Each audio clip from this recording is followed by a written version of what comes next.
what kind of education needs to take place to bring people up to speed with the idea that Western Lives Matter does not necessarily equate to Black Lives Matter? Right.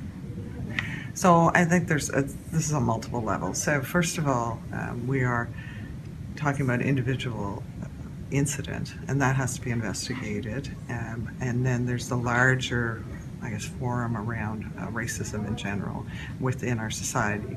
So, and then everything in between. So let me just start with one and we'll sort of build up. So as far as the individual incidents, the London Police Force, they start off with ensuring that this is not attached to a hate crime, and they do have a hate crime unit, so that's the one piece.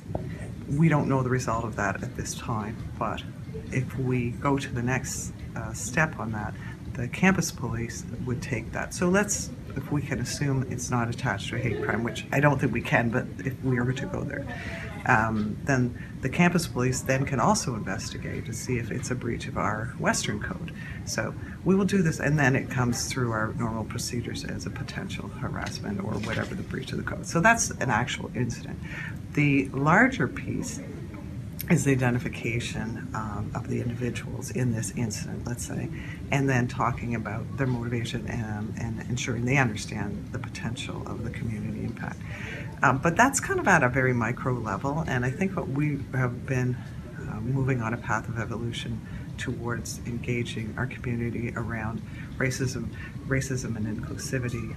We've talked a lot to the different student councils about that, and we'll continue to. We've got a task force together that the student councils are participating in fully.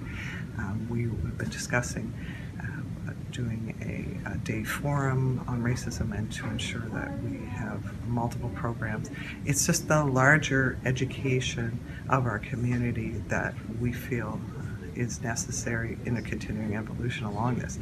As far as the really big systemic racism that we see in our society throughout Canada for certain and at other institutions, I would say, not dissimilar to Western, what our hope is that our community educated piece would then have a further impact in our larger society, and that's in our optimistic plans.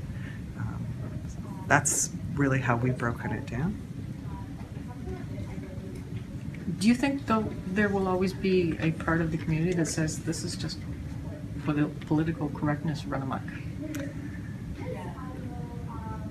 I don't know. I'm honestly, I don't know. I think that there's always opportunity for further education on different issues.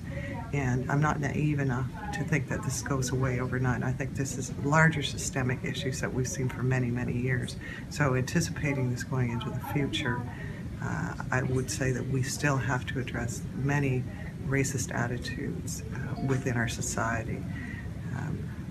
How people define it, I suppose that's an individual decision, but I will still stand firm in representing a university who wants to ensure our students' support and our community safety.